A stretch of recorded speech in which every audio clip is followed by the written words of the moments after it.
श्री सीताराम चंद्राभ्याम नमः। अयोध्या कांड 59वां सर्ग।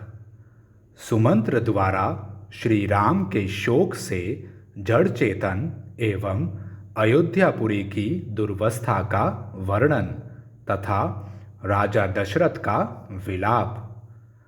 सुमंत्र ने कहा, जब श्री रामचंद्र जी वन की ओर प्रस्थित हुए तब मैंने उन दोनों राजकुमारों को हाथ जोड़कर प्रणाम किया और उनके वियोग के दुख को हृदय में धारण करके रथ पर आरूढ़ हो उधर से लौटा। लौटते समय मेरे घोड़े नेत्रों से गरम गरम आंसू बहाने लगे। रास्ता चलने में उनका मन नहीं लगता था। मैं गुह के साथ कई दिनों तक वहां इस आशा से ठहरा रहा कि संभव है श्री राम फिर मुझे बुला लें। महाराज, आपके राज्य में वृक्ष भी इस महान संकट से कृशकाय हो गए हैं। फूल, अंकुर और कलियों सहित मुरझा गए हैं। नदियों, छोटे जलाशयों तथा बड़े सरोवरों के जल गर्म हो गए हैं। वनों और उपवनों के पत्ते सूख गए हैं। वन के जीव जंतु आहार के लिए भी कहीं नहीं जाते हैं। अजगर आदि सर्प भी जहाँ के तहाँ पड़े हैं, आगे नहीं बढ़ते हैं। श्री राम के शोक से पीड़ित हुआ वह सारा वन नीरव सा हो गया है। नदियों के जल मलिन हो गए हैं। उनमें फैले हुए कमलों के पत्ते गल गए हैं। सरोवरों के कमल भी सूख गए हैं। उनमें रहने वाले मत्स्य और पक्षी भी नष्टप्राय हो गए हैं। जल में उत्पन्न होने वाले पुष्प तथा स्थल से पैदा होने वाले फूल भी बहुत थोड़ी सुगंध से युक्त होने के कारण अधिक शोभा नहीं पाते हैं तथा फल भी पूर्ववत नहीं दृष्टिगोचर होते हैं। नरश्रेष्ठ, अयोध्या के उद्यान भी सूने हो गए हैं। उनमें रहने वाले पक्षी भी कहीं छिप गए हैं। यहाँ के बगीचे भी मुझे पहले की भांति मनोहर नहीं दिखाई देते हैं। अयोध्या में प्रवेश करते समय मुझसे किसी ने प्रसन्न होकर बात नहीं की। श्री राम को न देखकर लोग बारंबार लंबी सांसें खींचने लगे। देव, सड़क पर आए हुए सब लोग राजा का रथ श्री राम के बिना ही यहाँ लौटा आया है, यह देखकर दूर से ही आंसू बहाने लगे थे। अट्टालिकाओं, विमानों और प्रासादों पर बैठी हुई स्त्रियां वहां से रथ को सूना ही लौटा देखकर श्री राम को न देखने के कारण व्यथित हो उठीं और हाहाकार करने लगीं। उनके कज्जल आदि से रहित बड़े बड़े नेत्र आंसुओं के वेग में डूब गए थे। वे स्त्रियां अत्यंत आर्त होकर अव्यक्त भाव से एक दूसरी की ओर देख रही थीं।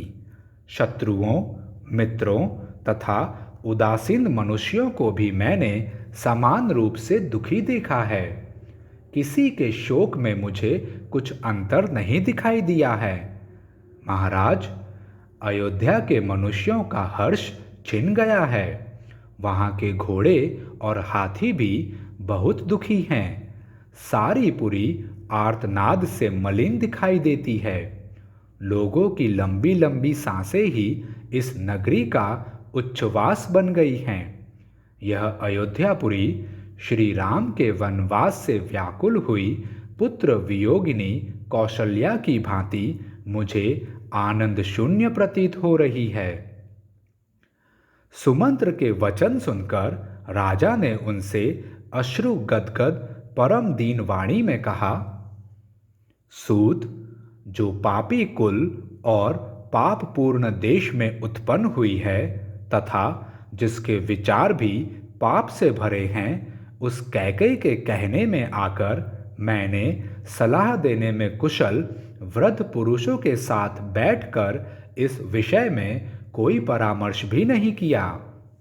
सुहृदों, मंत्रियों और वेद वेत्ताओं से सलाह लिए बिना ही मैंने मोहवश केवल एक स्त्री की इच्छा पूर्ण करने के लिए सहसा यह अनर्थमय कार्य कर डाला है। सुमंत्र, होनहारवश यह भारी विपत्ति निश्चय ही इस कुल का विनाश करने के लिए अकस्मात आ पहुंची है।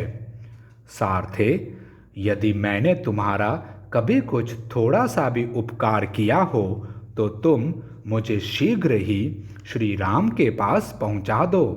मेरे प्राण मुझे श्री राम के दर्शन के लिए शीघ्रता करने की प्रेरणा दे रहे हैं। यदि आज भी इस राज्य में मेरी ही आज्ञा चलती हो तो तुम मेरे ही आदेश से जाकर श्री राम को वन से लौटा ले आओ, क्योंकि अब मैं उनके बिना 2 घड़ी भी जीवित नहीं रह सकूंगा। अथवा महाबाहु श्री राम तो अब दूर चले गए होंगे, इसलिए मुझे ही रथ पर बिठाकर ले चलो और शीघ्र ही राम का दर्शन कराओ। कुंदकली के समान श्वेत दांतों वाले लक्ष्मण के बड़े भाई महाधनुर्धर श्री राम कहाँ हैं? यदि सीता के साथ भली भांति उनका दर्शन कर लूं तभी मैं जीवित रह सकता हूँ। जिनके लाल नेत्र और बड़ी बड़ी भुजाएं हैं तथा जो मणियों के कुंडल धारण करते हैं, उन श्री राम को यदि मैं नहीं देखूंगा तो अवश्य यमलोक को चला जाऊंगा। इससे बढ़कर दुख की बात और क्या होगी कि मैं इस मरणासन अवस्था में पहुंचकर भी इक्ष्वाकु कुल नंदन राघवेंद्र श्री राम को यहाँ नहीं देख रहा हूँ। हाँ राम, हाँ लक्ष्मण, हाँ विदेह राजकुमारी तपस्विनी सीते, तुम्हें पता नहीं होगा कि मैं किस प्रकार दुख से अनाथ की भांति मर रहा हूँ। राजा उस दुख से अत्यंत अचेत हो रहे थे, अतः वे उस परम दुर्लंघ्य शोक समुद्र में निमग्न होकर बोले, देवी कौशल्ये, मैं श्री राम के बिना जिस शोक समुद्र में डूबा हुआ हूँ उसे जीते जी पार करना मेरे लिए अत्यंत कठिन है। श्री राम का शोक ही उस समुद्र का महान वेग है। सीता का बिछोह ही उसका दूसरा छोर है। लंबी लंबी सांसें उसकी लहरें और बड़ी बड़ी भंवरें हैं। आंसुओं का वेग पूर्वक उमड़ा हुआ प्रवाह ही उसका मलिन जल है। मेरा हाथ पटकना ही उसमें उछलती हुई मछलियों का विलास है। करुण क्रंदन ही उसकी महान गर्जना है। ये बिखरे हुए केश ही उसमें उपलब्ध होने वाले सेवार हैं। कैकई बड़वानल है। वह शोक समुद्र मेरी वेगपूर्वक होने वाली अश्रु वर्षा की उत्पत्ति का मूल कारण है। मंथरा के कुटिलतापूर्ण वचन ही उस समुद्र के बड़े बड़े ग्राह हैं। क्रूर कैकई के मांगे हुए 2 वर ही उसके 2 तट हैं तथा श्री राम का वनवास ही उस शोक सागर का महान विस्तार है। मैं लक्ष्मण सहित श्री राम को देखना चाहता हूँ, परंतु इस समय उन्हें यहाँ देख नहीं पाता हूँ। यह मेरे बहुत बड़े पाप का फल है। इस तरह विलाप करते हुए महायशस्वी राजा दशरथ तुरंत ही मूर्छित होकर शैया पर गिर पड़े। श्री रामचंद्र जी के लिए इस प्रकार विलाप करते हुए राजा दशरथ के मूर्छित हो जाने पर उनके उस अत्यंत करुणाजनक वचन को सुनकर राम माता देवी कौशल्या को पुनः 2 गुना भय हो गया। इस प्रकार श्री वाल्मीकि निर्मित आर्ष रामायण आदि काव्य के अयोध्या कांड में 59वां सर्ग पूरा हुआ। जय श्री राम।